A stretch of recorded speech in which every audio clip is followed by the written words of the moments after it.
ಮುಸ್ಲಿಮರ ಪವಿತ್ರ ಹಬ್ಬಗಳಲ್ಲಿ ರಂಜಾನ್ ಹಬ್ಬ ಕೂಡ ಒಂದು. ಇನ್ನು ರಂಜಾನ್ ಹಬ್ಬಕ್ಕೆ ದೇಣಿಗೆ ಸಂಗ್ರಹಕ್ಕೆ ಮುಂದಾಗಿತ್ತು. ಎರಡು ಗುಂಪುಗಳ ನಡುವೆ ಈಗ ಗಲಾಟೆ ಆಗಿದೆ. ನೋಡಿ, ದೇಣಿಗೆ ಸಂಗ್ರಹ ಮಾಡುವಂಥ ಸಂದರ್ಭದಲ್ಲಿ ಎರಡು ಗುಂಪುಗಳ ನಡುವೆ ಗಲಾಟೆ ಘರ್ಷಣೆ ನಡೆದಿದೆ. ಇದು ಶಿವಮೊಗ್ಗದ ಶಿಕಾರಿಪುರ ಪಟ್ಟಣದಲ್ಲಿ ಎರಡು ಗುಂಪುಗಳ ನಡುವೆ ಮಾರಾಮಾರಿ ನಡೆದು ಹೋಗಿದೆ.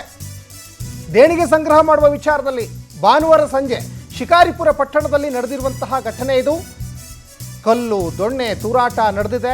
ಆಕ್ರೋಶದ ವಿಡಿಯೋ ಈಗ ವೈರಲ್ ಆಗಿದೆ. 10ಕ್ಕೂ ಹೆಚ್ಚು ಜನರನ್ನ ಈಗ ಪೊಲೀಸ್ನವರು ವಶಕ್ಕೆ ಪಡ್ಕೊಂಡಿದ್ದಾರೆ.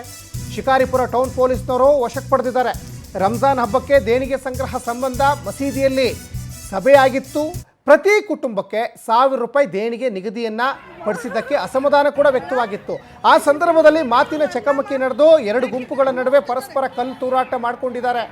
ಎರಡೂ ಗುಂಪುಗಳು ಈಗ ಶಿಕಾರಿಪುರ ಪೊಲೀಸ್ ಠಾಣೆಯಲ್ಲಿ ಎರಡು ಪ್ರತ್ಯೇಕ ಪ್ರಕರಣವನ್ನು ದಾಖಲು ಮಾಡಿದ್ದಾರೆ.